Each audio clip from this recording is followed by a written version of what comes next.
Welcome to the Meria Heller Show, on the net since 2000 and still going strong. If you feel like you're not getting the real news, if you feel like you're not connected spiritually, you have found your home. Meria covers a wide range of topics as only a snarky New Yorker can. Straight up, no chaser. No censorship, no corporate sponsors, thus true freedom of speech. Your subscription gives you unlimited access as a member of the smartest audience on earth. Relax and enjoy the education. Now here's Meria. Good morning, world. Meria here, alive and kicking. We have a special show today, a Friday show, which rarely happens, but I have somebody special with me, everybody, all of you seem to love us together. I have none other than the great Richie Allen, all the way across the pond. And if you're not familiar with Richie's show, there's a live link here for his show. Please check it out. Please support him. He's one of the rational voices coming from the other side of the pond. So I want to say good morning to Richie. Good morning, Richie. Hey, good morning, Meria. It's afternoon here in the UK in Manchester. But hey, listen, thanks for the kind words. Love chatting with you.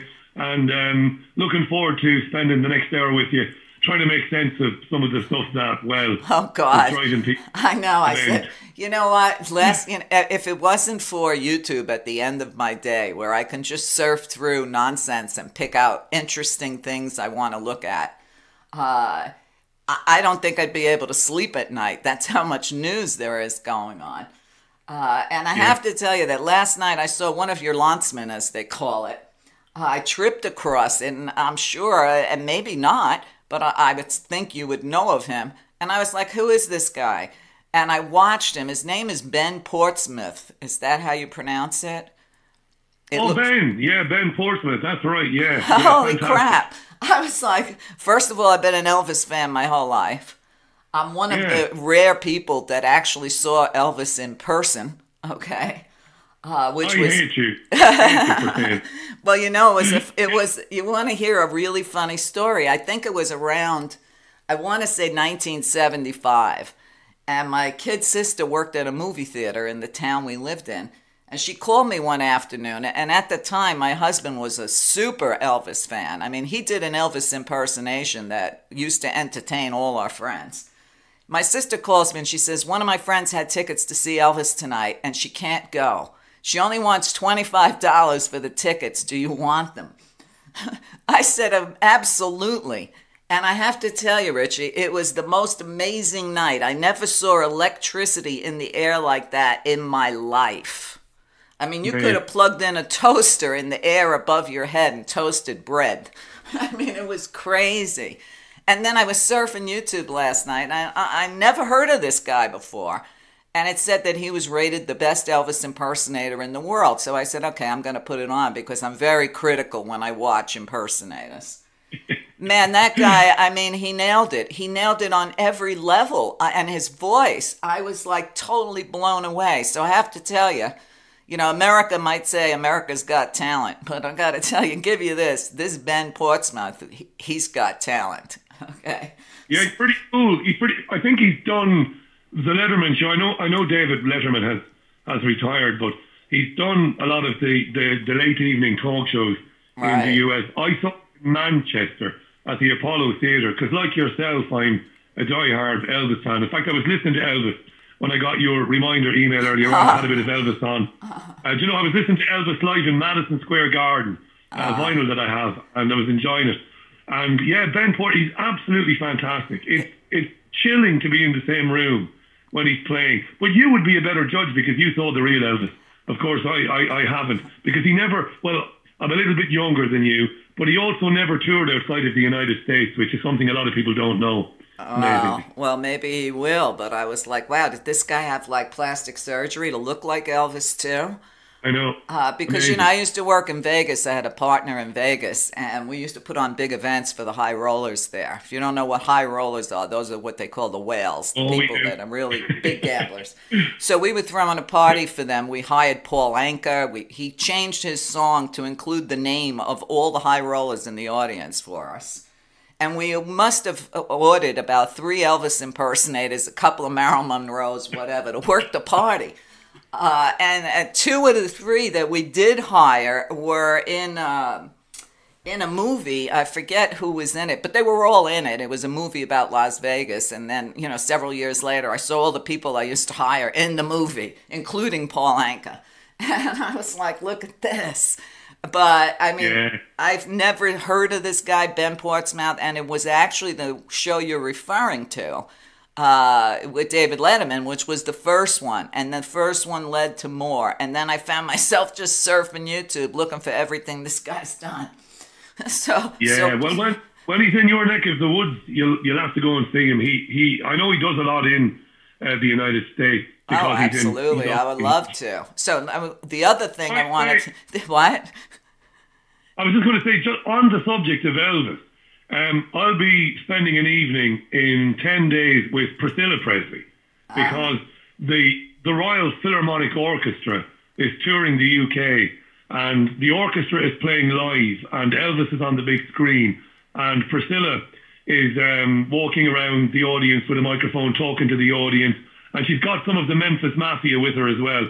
So that's in about 10 days' time, so I've got tickets, so I can't wait to see that. Oh, wow, how exciting. How exciting. Yeah. Well, I never bought the story that they gave us about Elvis's death. I think that was just another cover-up like they gave us for Michael Jackson or for Prince. But, this is the way America is. I mean, they cover up everything, especially when it comes to Hollywood. But, the number one person I hold responsible for his death was his manager, Colonel Sanders. Oh, yeah, terrible guy, dreadful guy. He parasited off of Elvis, didn't he, for 30 years. Well, yeah. And that's what, that's what the music business did to so many Motown performers. When you talk Motown, the Four Tops, the Temptations, whatever, and you find out how much of their money was literally robbed from them by their managers, like the Funk Brothers. If you never heard of the Funk Brothers, there's a movie called The Funk Brothers. I highly recommend it. Without them, we never would have had Motown. So this. Check it out, yeah. I'm really interested in that, Maria. I'll check that out for sure, yeah. Right, and I'm thinking of John Potash's book, Drugs as Weapons Against Us. I don't know if you ever read that book, but I had John on my show a few times. But he talks about a lot of the black performers, from Jimi Hendrix to you name it, that were murdered. And it's a very interesting book to see how they've used drugs, even in the movie industry, to twist our minds and kill our heroes, even if it's just musicians. Why do you think Hendrix and others were murdered? Was it because they found out what their management teams were doing to them? Well, maybe part of that, but I think it's the same story as Nixon versus John Lennon. A lot of that generation, my generation, what were we singing about? What were they telling us? Give peace a chance, okay? A California dreaming, it was a different time in America. It was when people were really pushing for peace. And I think that all goes down to, and some people might think it's a stretch. I don't, because I lived through this time period. I think a lot of it goes down to the loss of John Kennedy. I think at the point of his assassination, they changed our timeline. We were headed for peace. And then, in the 60s, everybody tried to, give peace a chance. They were fighting against the Vietnam War. There's no doubt in my mind that Nixon had John Lennon murdered. But people just don't want to do the homework. I did a wonderful series years ago with Dave McGowan. I'm sure you read his book, Weird Scenes Inside the Canyon. And he talks... only because of you, because you put me onto it. I didn't know Dave, rest in peace, until you introduced me to the work. Yeah, he was just great. But when we must have done a 15-part series on that book. And every week my listeners would say, "You're ruining the 60s music for me. I can never look at it the same." But you look at how, the CIA invented and dragged out Timothy Leary, where everybody thought he was a hero. But Timothy Leary's job for the CIA was to stop the anti-war protesters by turning them on to drugs. But a lot of Americans don't want to know real history. And our real history started off bad, and today it's even worse than ever. Well, that's right. and it isn't any different in the UK or Ireland. It's exactly the same scenario wherever you are. I know it's the US is all encompassing, and of course it's so influential in our cultures over here. But it's the same nonsense. Our history is largely a pack of lies. The history that we're taught and told about, right? And until people start to wake up to that and start to disengage themselves from it and look for themselves and go back to using libraries, go back to reading books that have been banned, right? They'll never learn. I agree with you. Well, do you think that the average person in the UK is familiar with the East India Tea Company, that part of your history?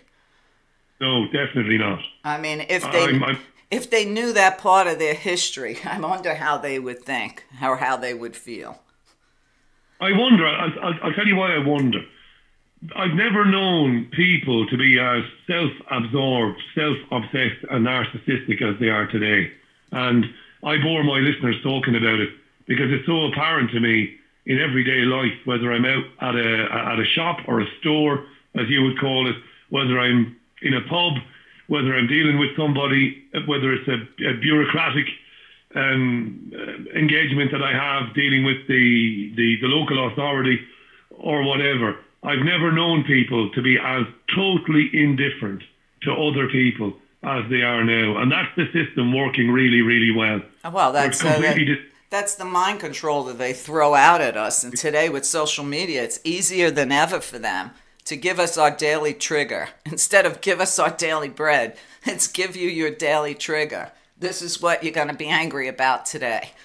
Yeah, that's right. I don't call it so much that they're self-absorbed, but when I see people like that, they don't pay attention when they're driving or whatever. They'll hog the road, whatever it is they're doing. I'll always look at whoever's in the car with me or walking down the street and say, it must be nice to be all alone in this world.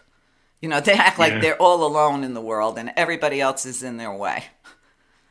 So, we've lost a lot, but I wanted to get a little bit back to the East India Tea Company and tell you why. When I first started this show, basically I really didn't know what I was doing, okay? And a lot of people were submitting books. Sometimes I needed like a shopping cart from the post office. Just that's how many books would come in the mail because everybody wants a shot at getting on radio.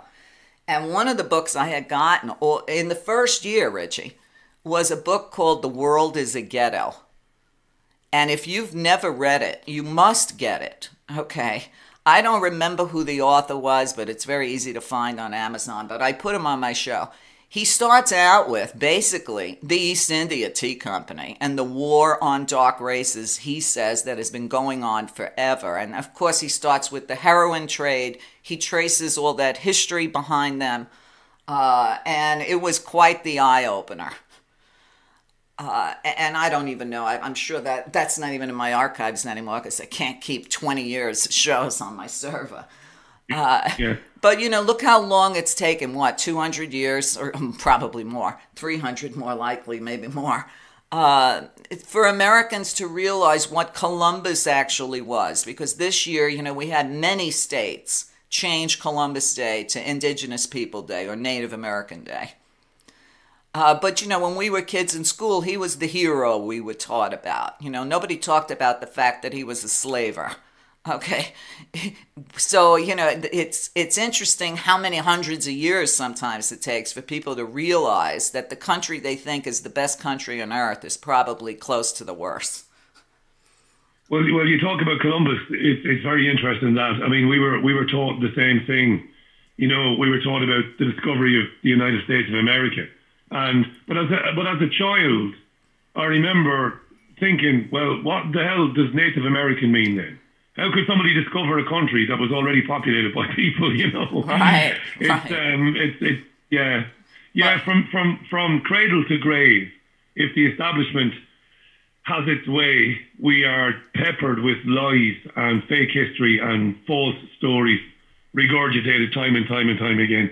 The colonization of India, you referring to the East India Tea Company, really, really important story. If you Google it, I do believe some of the UK newspapers have tackled it or taken it on in recent years. Maybe not in a big way, but in a small way.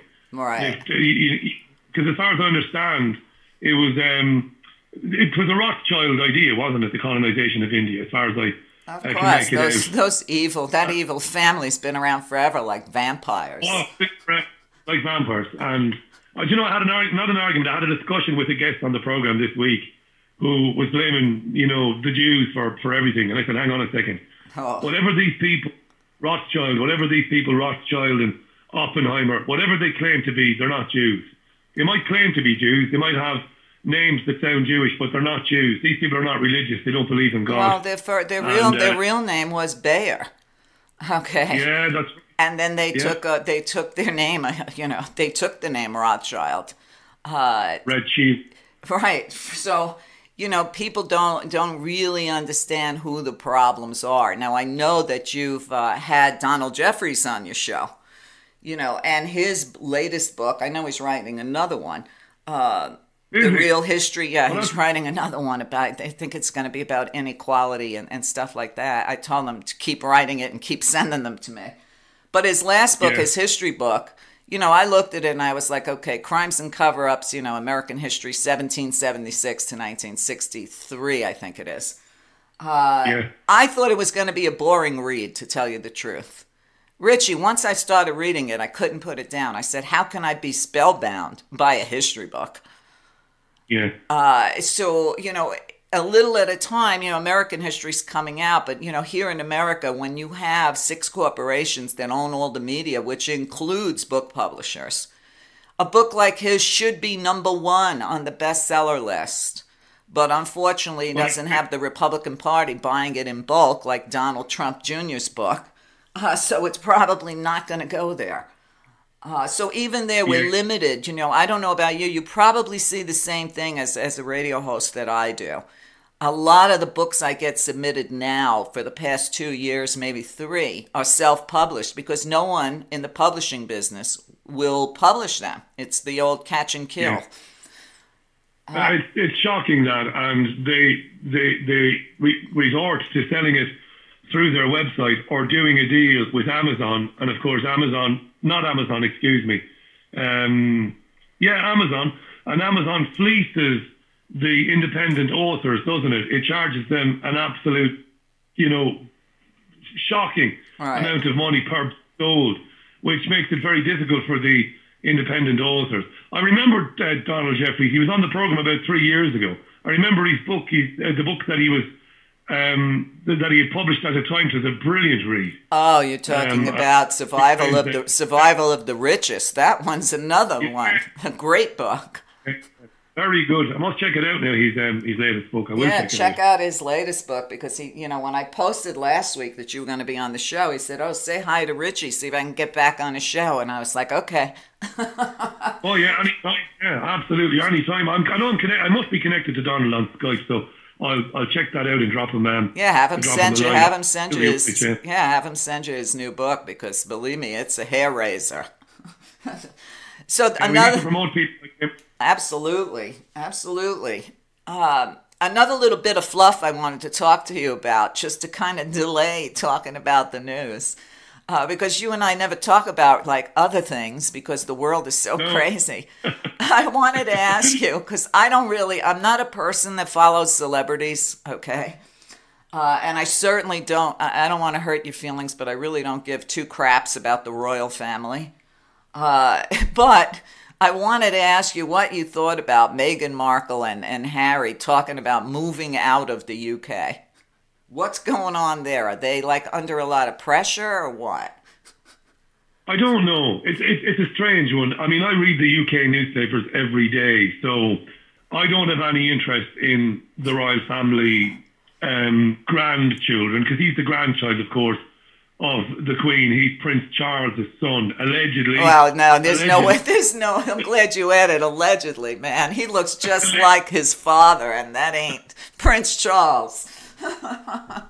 No, it's been rumoured for many, many years that he is, in fact, the son of a man called James Hewitt, a former army major, who definitely had an affair with Princess Diana. But Hewitt, would you believe I've met James Hewitt and I've spoken to him a few times? Because when I was living in Spain, in fact, the very first time you and I ever spoke, I was in Spain at the time. when I was living in Spain, James was involved in a restaurant called the Polo House, because he's been a polo enthusiast. Apparently, he was a good polo player. For our listeners who don't know what polo is, it's a game that's played on horseback with a mallet and a small ball and goals, and they play in time periods called chuckas. There you are. I'm showing off my tiny bit of knowledge. But yeah, I met James Hewitt a few times because he used to come into the radio station I was working at in Spain, and I used to joke with him about, you are Prince Harry's father, and he used to just laugh. And he said the truth of it is, I was seeing Diana at a completely different time period. It couldn't, he said, first of all, he said he's not my son. Second of all, he couldn't be.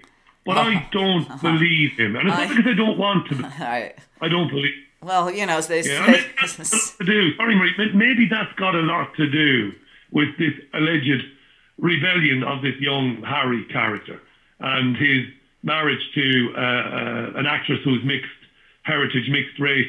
I have no idea. What I do know, and I think you and I will have some common ground here, his father was the avowed best friend of the world's greatest ever paedophile, Jimmy Savile. Now, I should say his alleged father, Prince Charles. I believe he grew up around pedophilia because Charles's uncle, Lord Mountbatten, murdered by the IRA, another paedophile.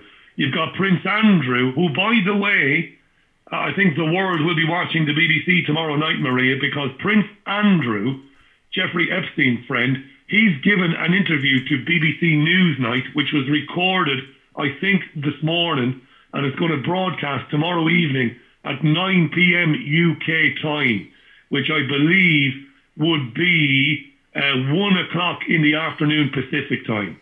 Well, that was another question I wanted to ask you. ABC here in the United States had made the connection between Jeffrey Epstein and the royal family and the cover-up of it. That was the story that was squashed on ABC, which made news, I think, a week or so ago. But, with Trump sucking the oxygen out of the air every day, these huge stories are just getting ignored. Where the gal admitted that she wrote this story about the connection between Epstein and the royals, and it got squashed because the royals contacted ABC to squash it. Yeah, that's right. So, imagine the Richie family. We often talk about powerful bankers. Most people don't understand that the royal family, the Queen, is one of the world's greatest private landowners. They talk about the bankers, the European Central Bank, the World Bank, the old Jewish banking families, and blame them for everything. But what they don't understand is the power of the Crown and also the power of the City of London, which is a different thing. Absolutely, the royal family contacted ABC and said, don't run it. And they bowed down because the royal family is further up the trough or up the pyramid than the media. You can be sure of that. Oh, for sure. Listen, people can either look at it one of two ways or put them both together. I keep saying the world is run by demons, okay? But you look at the royal family, you look at all the people in power, okay? And to me, they're all either pedophiles or they're not human. I mean, I don't understand what else you could possibly say. They're pedophiles, reptiles, whatever you want to call them. But to me, I just like to clump them into one thing and call them demons. And they really don't give a crap about their own people. I remember when Meghan and Prince Harry were getting married. Not that I paid much attention to it, but the amount of hatred in America for the fact that Prince Harry, who's not even an American, was marrying a black girl from America. You can't imagine how horrified all the fans, we'll call them fans, the cult following of the royal family, they were very ugly here about the fact that he married somebody who was mixed. The meltdown, did they? It sounds like they went crazy. I didn't know that now. You've educated me. I didn't know that. Oh, yeah. I mean, listen, America was founded on racism, and you can see the racism in this country now, whether it's coming from the police, whether it's coming from Trump. I mean, the racism is up like nobody's business here, but it's always been here. But I remember how they were all crying in their beer because maybe they thought they had a shot with Prince Harry. Who knows how these people think? But it always makes me laugh how people get so involved, like they got a shot, like here right now, one of the big stories, everybody's pissed off at Keanu Reeves. Why? Because they don't think their hero, who they think is an immortal, maybe he is, should be with a woman his own age, but he is. So now all his fans are so fickle, turning on him because he's with a woman. First of all, she's not his age. She's at least 10 years younger, but she has gray hair and she rocks it. But, I always think to myself, do all these women that are upset over what Keanu Reeves is going to bed with think that they have a chance with him?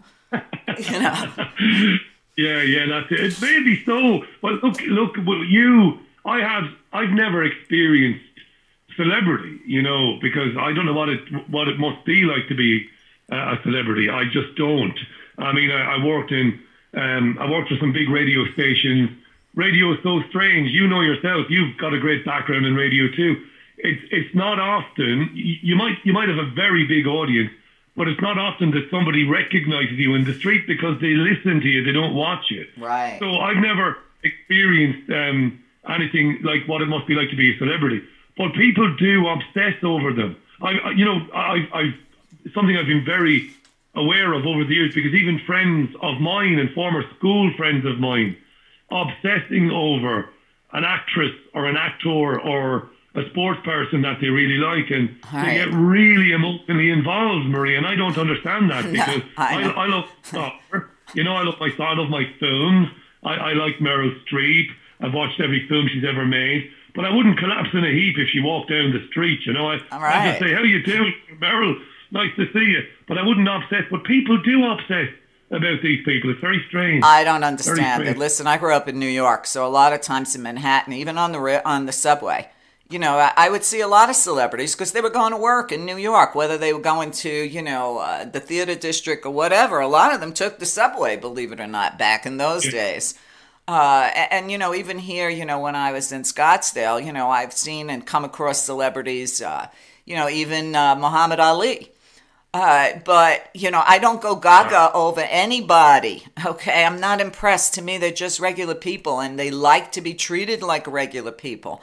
I'm trying to think of the name of that blonde that was in that really big hit show with Bruce Willis for a long time.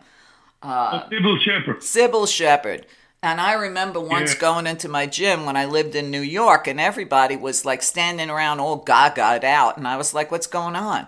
And they said, Sybil Shepherd's there. She's working out, right? And everybody was like, huh? She's gorgeous. Yeah, well, everybody was all stymied because she was in the gym. But the bottom line is, first of all, in person, without her makeup on, unrecognizable. She was as ugly as a dog. I'm sorry to say that, okay? But there she was. There she was, and what? That's a typical female thing to say. But it was the truth. Listen, I look at Oprah. I look at Oprah and I say, whatever she pays her makeup people is not enough. Okay? So, because I'm one of those people that never wears makeup. Okay? it's got to be a major occasion for me to put makeup on my face. But either way, I don't know. I was about 30, so she was still fairly young. She was probably around my age. And everybody was standing away from her in awe. But meanwhile, she was on the machine I needed to use, okay? And she was just sitting there. So I just went up to her and I said, are you done yet? Because I need to use this machine. She was so happy that I even said something snotty to her, that she started a conversation, because most people wouldn't even approach her or talk to her. But to me, she was just another person, I'm sorry to say, in my way while I was trying to get my set done. It's true. It is true. I spent only a couple of days in New York. It is true. You are the rudest people on planet Earth. But you know what? It's wonderful. It's a toss of a coin between Paris, New York, and it's brilliant. It's what you expect. I don't think that it's rude. We're just very frank, and, even the gym I use now, I'm living in a little red Republican town in the woods. But, everybody gets a kick out of it. I don't call it my rudeness. We'll call it my bluntness. Like there's two men, they're constantly talking, blocking the equipment. And I'm like, when are you girls going to shut up and let me use that machine? And they love it, okay? They just crack up. I mean, that's just the way New Yorkers are. We're very direct. You will know whether we like you or hate you in the first minute of meeting us. That's the way we are. We're very in your face. One of my favorite jokes of all time is a New York joke, and every New Yorker has heard this joke, so you'll have heard it as well. It's a very short joke. A tourist walks up to a guy on 2nd Avenue, and he says, "Can you tell me the way to get to Madison Square Garden, or should I just go to hell?" I love that guy. Should I just screw myself? Well, listen, you know what? I love, I've been in Arizona now 30 years. I can't even believe it myself.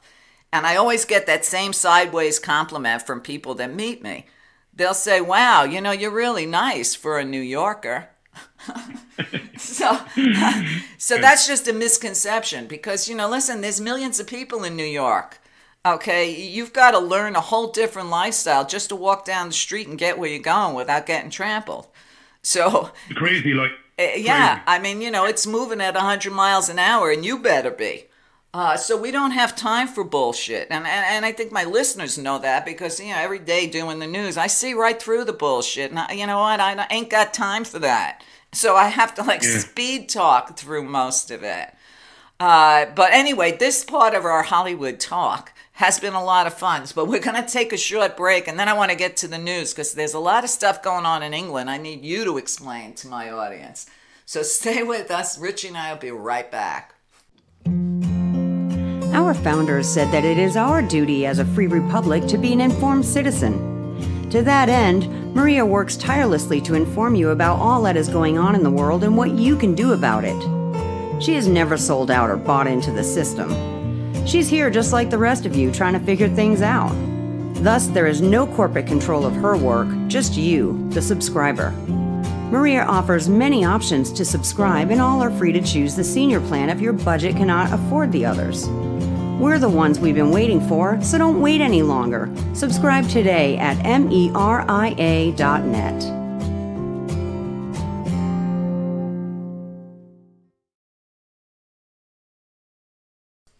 Okay, welcome back to the show. I hope you're having fun with Richie and I playing Siskel and Ebert in our own way. But Richie, there's a lot of stuff going on in the UK that I wanted to talk to you about. I don't know who this man is, but I remember the story because I prepared for this for last week, so my memory's not as sharp. You had a man named Gideon Bull or Gideon Bell who resigned because he used the term Shylock and was accused of anti-Semitism. Does that ring a bell to you? It does ring a bell. Yeah, he was or is or would have been a prospective Labour Party candidate in the forthcoming general election. We've got a general election on December 12th. It'll be the third election we've had in 5 years, extraordinarily, but it's all because of Brexit, of course. And what's happening at the moment is the Labour Party, which is headed up by Jeremy Corbyn, whose politics would be very, very similar to the politics of Bernie Sanders. And Corbyn was elected against all the odds as the leader of the Labour Party about 4 years ago. He's an old lefty, you could say, that was very prominent anti-war campaigner for many, many, many years when he was an MP. And he was a backbench MP, Meria. So for your listeners, that means that he was a member of Parliament, but he never held a senior role when his party was in government. So he would have made up the numbers, but he never had a senior role. But after the 2015 general election, Labour were destroyed in the election. Ed Miliband resigned. He's a Jewish guy, incidentally. He was the former leader of the Labour Party. We had a contest with the new leader, and out of nowhere, Jeremy Corbyn came and won. Now, he's been fighting allegations since day one that he is anti-Semitic and that the Labour Party has become anti-Semitic since he became the leader. Right. And this is because as a very committed anti-war campaigner, he has been very vocal over the last 35, 40 years about the plight of the Palestinians, the right of Palestine. And He's taken a very strong pro-Palestinian approach. He was against the Iraq war, to his credit. He's against war full stop. He doesn't agree with nuclear weapons. And he was calling for the British government to talk to the IRA, the Irish Republican Army, back in the 1980s.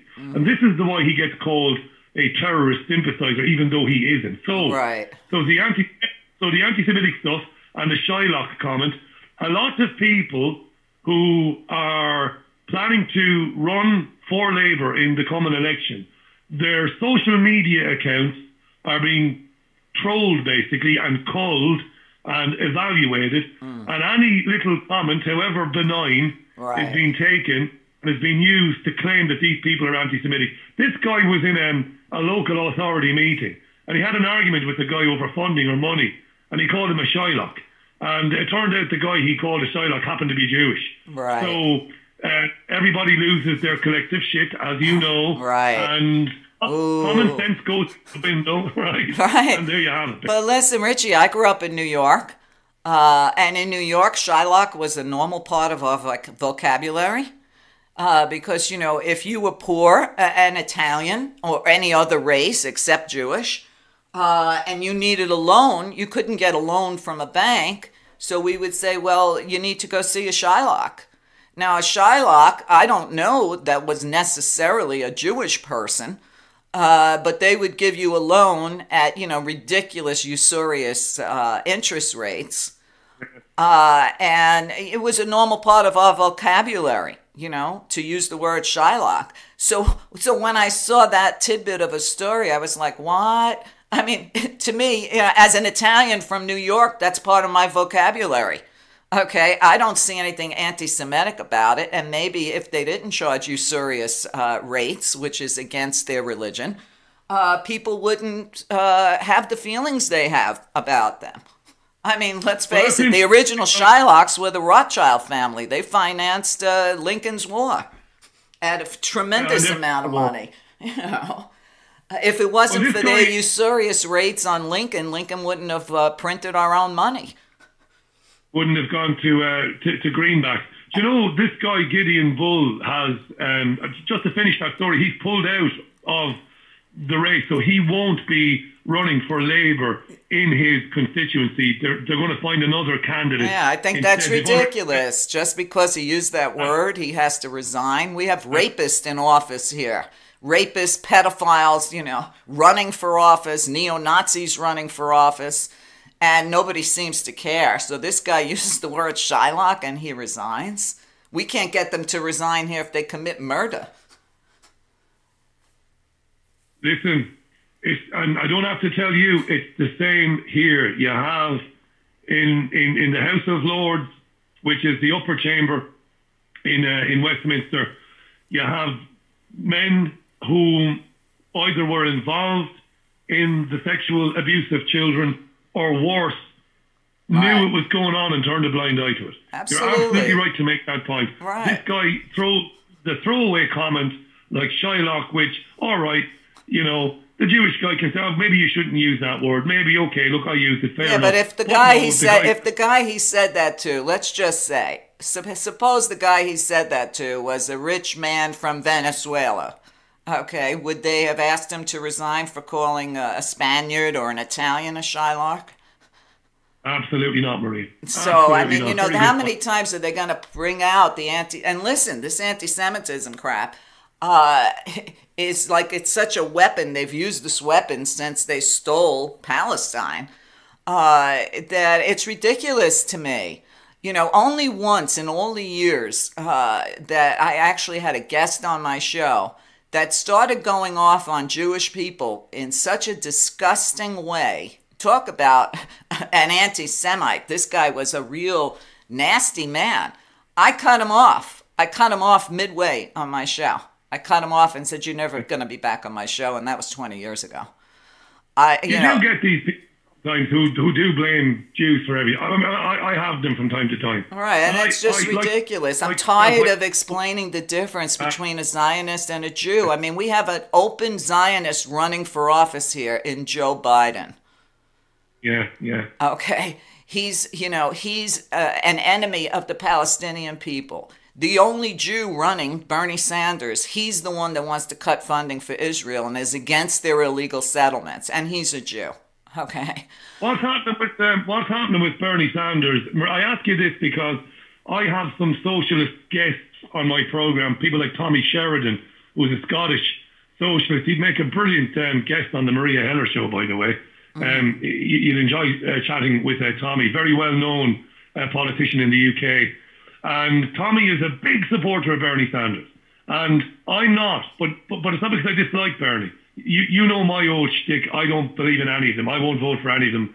I don't believe in that. I know you have a soft spot for Bernie, and I totally respect that. I just think that even if Bernie is sincere, excuse me, he'll be constrained anyway by the House and by the Senate and everything else. But anyway, look, forget about that. What's going on with Bernie? Because he was ill. He had a heart issue, but he's back on his feet again. Oh, yeah. What are the chances that he could get the nomination? Is there any chance? Listen, my opinion, he's leading in the polls that they won't show you. He can't get any coverage. Mainstream media has basically blocked him out. Okay. My guess at the beginning of this is that the powers that be had already picked Joe Biden. And it's a shame because Bernie's been at this his whole life. Okay, so I'm going to say something pro-Semitic that some people might find offensive. But having grown up in New York, okay, there's nobody better to handle economic things than a Jew, okay? Nobody's better at three things. When I was a kid growing up, and remember, I grew up in an Italian Catholic neighborhood. There were three things we were taught as children. If you ever need a lawyer or a doctor or someone to handle your money, make sure it's a Jew. Okay? We all knew they excelled at all three of those fields. Okay? And I saw it. Everybody I worked for, every big corporation I worked for in New York was all Jewish people. Okay? My bosses were all Jews. They were multimillionaires. I learned so much from them that I actually thanked my bosses for the education they gave me. And so, how's that for a pro-Semitic? People will probably find a way to say that was anti-Semitic, but nobody's going to do it better than a New York Jew. That's my opinion. Well, an Irish journalist got fired for saying something similar 18 months ago. Well, I don't get a salary or get paid by anybody, so I don't really care about getting fired. You know, an Irish journalist wrote in an article some years ago, 2 years ago, because the BBC's salaries were published, and women were doing worse than men at the BBC, even if they did the same job. So there was definitely a gender pay gap there, except for several Jewish women were doing well. And you know what the Irish journalist said? What? And he was right. He said, well, the Jewish women are doing well because the Jews are not known for their stupidity when it comes to negotiating business deals. He was accused of racism and he was fired from the Irish Times. That's ridiculous. That's ridiculous. Listen. I know Jews. Jews came out and said he's right. Jewish people in the UK came out and said he's right. What are you firing him for? We're not stupid. Right. But no, that's racist stereotype to say that Jews are better than others. And I don't believe Jews are better. I believe, in terms of money, I just think, do you know who's very similar to Jewish people? Pakistani Asian folks. Right. They have a very approach to money. Well, because education is important to them. They are more educated. Yeah. Listen, when I grew up in New York, college was a dream for most of us, okay? It was a long distance, far away dream, all right? Our parents were just struggling to put food on the table. We lived in a predominantly Jewish neighborhood for, I would say, 3 years. But every one of my friends that was Jewish, all the kids that were Jewish, their parents, there was no doubt that they were going to college. That was inbred in them since they were 5 years old. So they did put education first. And now in America, there are a lot of minority groups that do the same. Okay, especially people from India or Pakistan, Iran, places like that. They're very well educated. They'll do without to make sure their children get an education. Yeah, and there's a good reason for that, because it's a subconscious thing. Minorities subconsciously think we've got to do well in academia. We've got to, because if we don't, we're going to struggle to compete. And that's a natural thing that is totally understandable. I agree with that. Absolutely. Okay, so let's jump around to another story. I don't know if you saw this because I just saw it yesterday. Hillary Clinton to Boris Johnson. Sorry for that. Oh, she's here. I can smell her. If I open the window, I can smell Hillary. She's been in Manchester. She's been in this city. I could smell her. Sorry for saying that. But go ahead. Yes, first of all, I'm no fan of Hillary Clinton. Okay. I know you're not. The biggest mistake that the Democrats made, and now she's saying that many people, mimicking Trump, saying many people, of course, these people are always faceless and nameless, want her to run in 2020. I was like, oh my God, please do not roll her out again. Okay. We had the worst choice possible in 2016 between these two gonifs. Which happens to be a Jewish word for thieves. But, listen, my Jewish friends used to say, Meria, you're more Jewish than we are. You know more Yiddish than we do. But Hillary is now saying and I covered the story last week, the first part of it, about Russian interference in UK elections and Russian money going to Boris Johnson, and why Boris Johnson didn't fess up to that is what Hillary is asking him now, since her opinion is that this is happening all over the West. Let me give you my 2 pence worth on this, because I think you and I will have a proper argument. I think we'll disagree over this. Boris Johnson is despicable. The Conservative Party is despicable. These are the worst people in the world. Well, amongst the worst people in the world. But I think what's been happening is the Conservative Party has taken money from Russian oligarchs, and one or two of them, for sure, used to be employees of the Kremlin going back in the day. There's no doubt about. So what do I think? I like yourself, I'm completely neutral. I wouldn't defend any of these people. I don't think it's evidence that the Russian state itself is trying to interfere in UK politics. It's evidence for me, and I know you might disagree, and I'll be delighted to shut up and let you, because it is your show after all. But I think it's just evidence of these guys trying to wield a bit of economic influence. And you know what? Do you know why I believe that? Because I did a bit of digging into this about a year ago. A lot of these oligarchs, like one particular guy who worked for the Kremlin, he gave £1.5 million to the Conservative Party.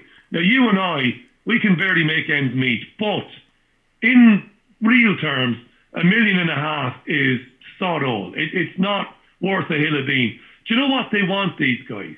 They want to go to dinner with Boris Johnson and with Jacob Rees-Mogg and some of these Conservatives, and they want to be introduced to people that they might do business with on certain levels. Right. I can't say 100%, but I'm not convinced that it is the Russian state, trying to affect the outcome of the UK election. I was curious. I wanted to ask your opinion because, we only see the news from our side of the fence.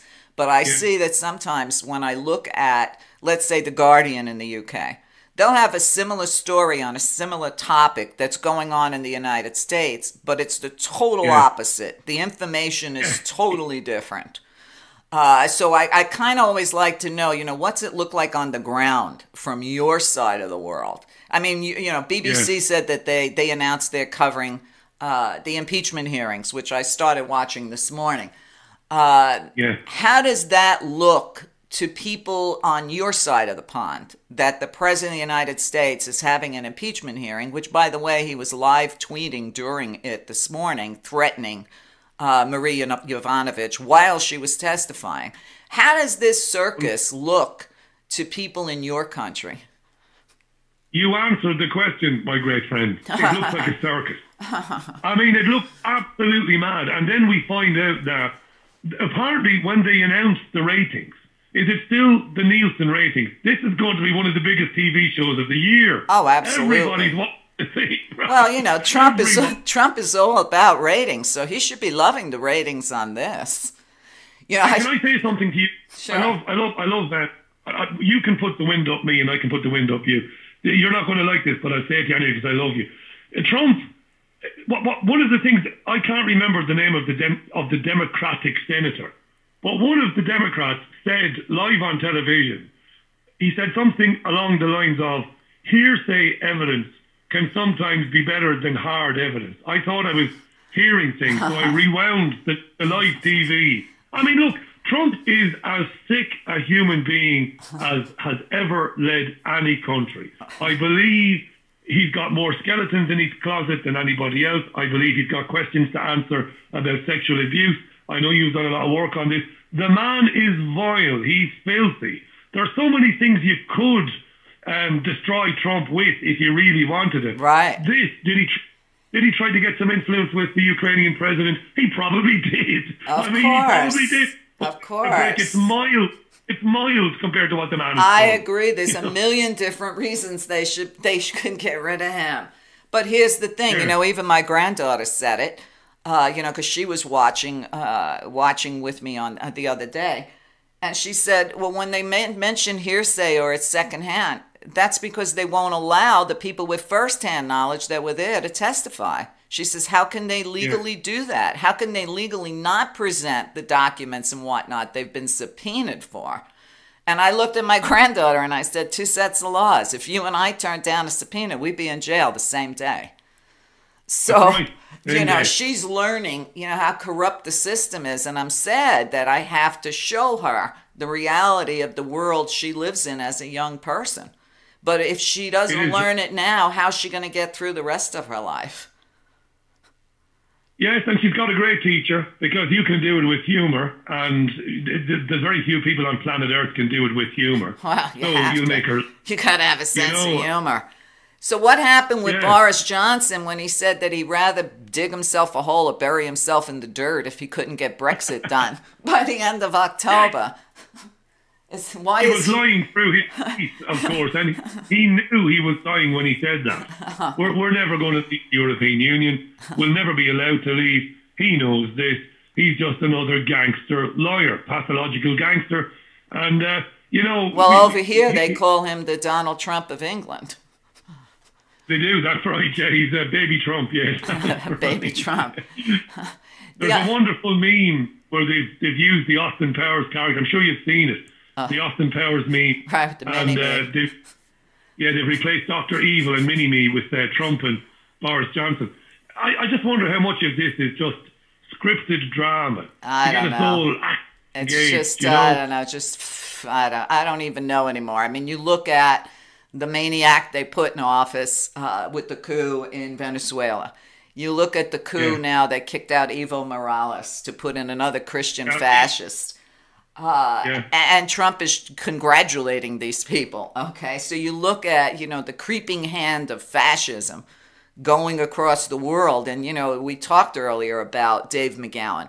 One of Dave's earliest books, the first time I met Dave, you know, get him on my show, was a book, Understanding the F Word, Fascism in America. And that was, you know, 20 years ago.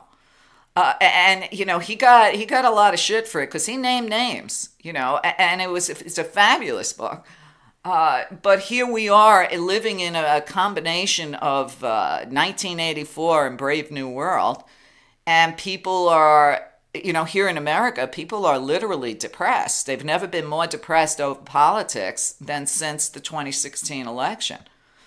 And in a way, I think it's good because people are waking up to all the lies we've been told and all the bullshit that's been going on for a long time that people here always like to say, I'm not interested in politics. But I always tell them, yeah, but politics is interested in you. You might have a very interesting situation next November. You might have one of your lowest ever turnouts in history. Wow. You might do. Might be because the lowest. Trump. Yeah. It might be the lowest, might be the biggest. Well, that's right. It could be, conversely.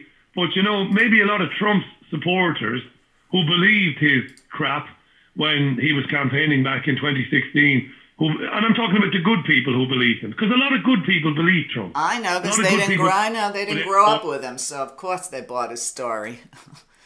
Yeah, he said, I'll end the wars, no more interventionism and all that nonsense, and people voted for him. And I wonder, will people have become so disillusioned that next November there might be a drop in the numbers of people voting? I wonder. I'll be very interested watching the turnout on December 12th here in the UK, because people are very depressed after voting to leave the European Union, and it hasn't happened. Right. I wonder, will it hit numbers? I just don't know. I know. I mean, it gets very depressing. I just got a breaking news alert across my screen. It looks like Roger Stone was found guilty today in his trial. And I understand at the last minute he supposedly was trying to get Alex Jones to help him get a pardon from the judge. He asked for a pardon. I guess he asked the wrong people. But he was found guilty. So this is, another nail in the Trump coffin. So interesting days. Lying to Congress, right? He was charged with lying to Congress. Exactly. Under oath. Exactly. Remember. Being found guilty. Wow, that's very interesting now, yeah. Yeah, I just got that in. Charged with lying to the House Intel Committee, trying to block the testimony of another potential witness, and concealing reams of evidence from investigators. So there you have it. So every day the drama gets more and more here. But, we're normally in America, that story would be front page, and everybody be talking about it. Yeah. They just throw so much at us in a day that you don't even remember yesterday's news. I mean, it's crazy. But Richie, I want to thank you so much for joining me. I love doing this, love to do it more often. So, Yeah, I love coming, that, and I love having you on the Richie Allen radio show. It's a rare treat, so it is. So I look forward to getting you on again real soon. Let's get you back before Christmas. Okay. Let's do that. Yeah. Thanks for inviting me on. Always a pleasure. So we'll pick out a new Friday for you, too. Brilliant. Sounds like the plan. All right. Take good care, Rich. Thanks, Meria. Thanks for having me on. Love your show. Brilliant. Thank you. You're welcome. Bye. Check out Richie Allen's show at richieallen.co.uk. He's all over YouTube, everywhere else. I hope you enjoyed the show as much as we did. And I guess I'll see you guys next week. Thanks for supporting the show. And also, I just want to let you know that due to popular demand, I brought back my email sessions with you. A lot of you really like being able to get a session with me just through email and not necessarily on the phone. So you want to check that out on my site. And whatever it is you're doing this weekend, get out in nature. Remember, you are a part of nature. And I'll see you guys next week. Thank you for listening and supporting The Meria Show. Tell others what you learned today. Knowledge becomes wisdom only when it's shared. Encourage others to subscribe today. www.meria.net. Often imitated, never duplicated. A world of information all in one place. www.meria.net. Always ahead of the curve. Always on your side. Get active or get radioactive. Subscribe today.